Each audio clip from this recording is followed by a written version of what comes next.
What is up, guys? It's the Sound Alchemist, part of OneMindSyndicate, and today we're back to talk about Warhammer 40k.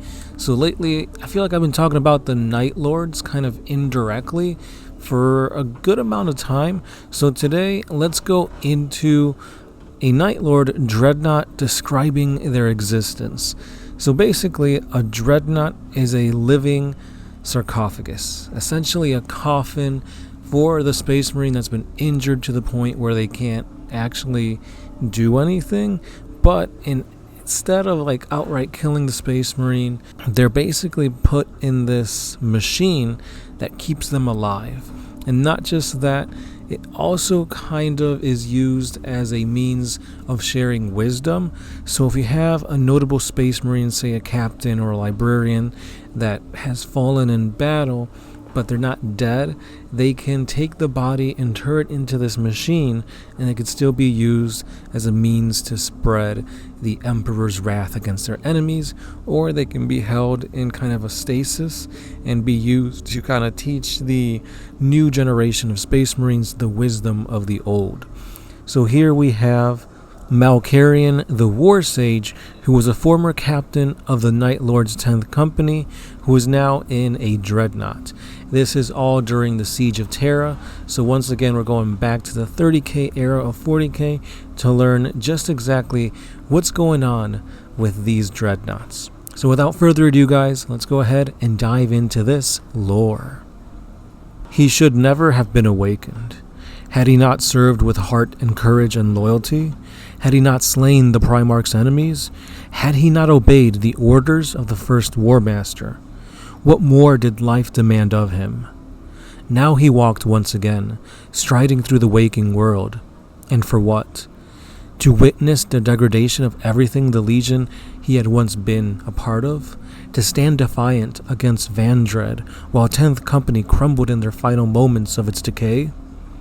He was two bodies, a mind divided between two physical forms.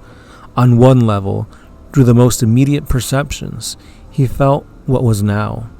The vehicular strength of his tank-like body, the massive arms jointed by grinding servos, the claw capable of mangling adamantium and ceramite, the cannon capable of annihilating entire platoons of men. An unbreathing, tireless avatar of the Mechanicum's unity between flesh and machine. All that could be dissolved with a single moment's lapse in concentration. These immediate sensations were an effort to maintain. In the moments where the ancient warrior let his focus waver, he would feel himself, his mortal husk, encased within the sarcophagus and suspended in cold amniotic fluid. These truer sensations were sickening to dwell upon, but Makarian's attention tore back to time and time again. His legless, one-armed husk of a body gently cradled in an icy, gritty fluid. The back of his head and spine was a vertical splash of jagged, awkward pain as machine tendrils and mind impulse unit brain spikes needled his ravaged body, forcing his thoughts into junction with the Dreadnought body. Sometimes, when he tried to move his left arm, the claw-like power fist, he felt his true limb, the wasted fleshy limb, thumping weakly against the side of the amniotic coffin that housed his corpse. The first time he had tried to speak to Vandred, instead of piercing tendrils within his mind carrying his thoughts to the Vox voice, he felt his true mouth open. Only then had he realized he breathed in the freezing fluid. It was how he stayed alive, oil-thick and numbingly cold.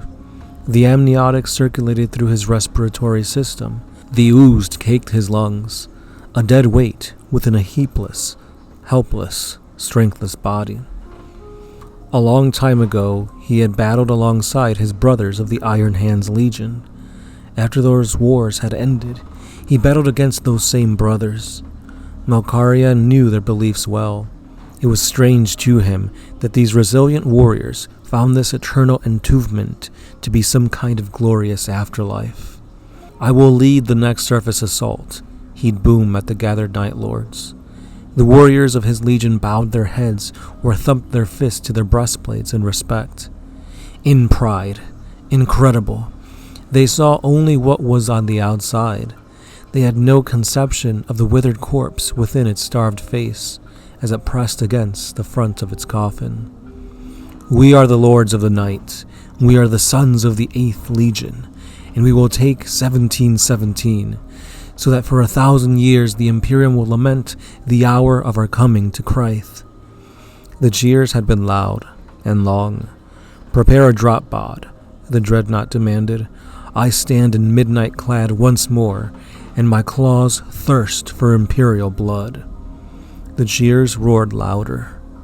The eyeless, tongueless, one-armed corpse floated within the godlike machine, knowing it would soon taste war for the first time in 10,000 years. After the battle. How was your first battle, sir? Malkarian had already answered this question several times. Upon his own return to the Covenant, visitors from several squads came to pay their respects and speak about the surface conflict. Glorious, brother. The splash of blood against my armor, the exaltation of ending a legion of lives with cannon and fist.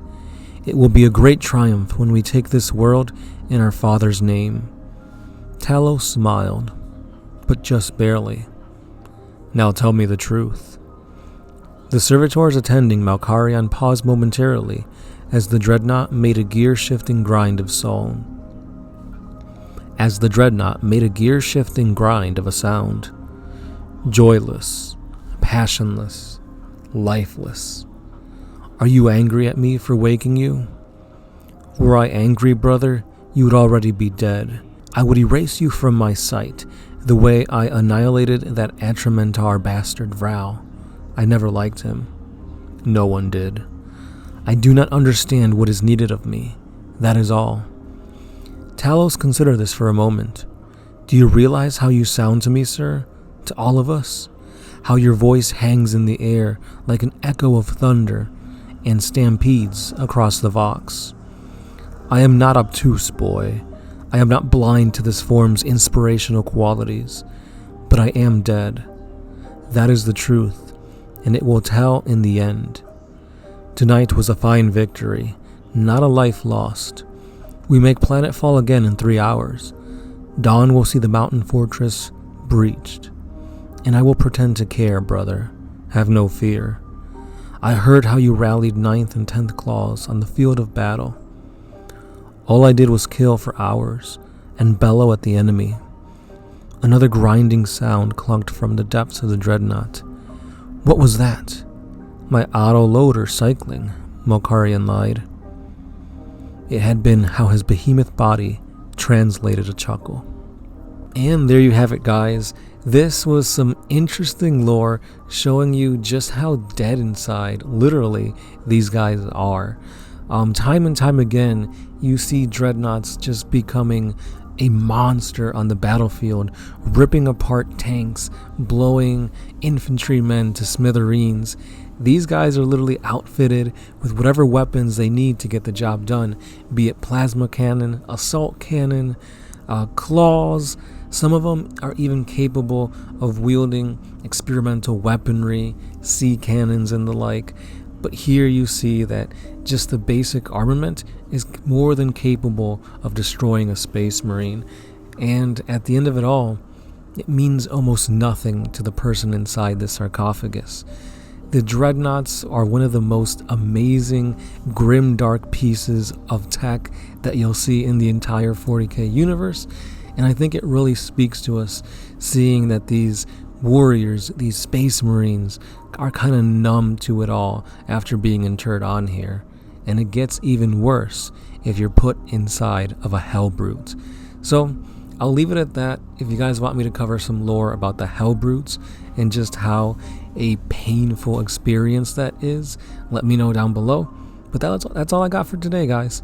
So again, like, comment, subscribe, and I'll be seeing you guys in the next one. This has been the Sound Alchemist, part of OneMindSyndicate, and I'll catch you then. Peace.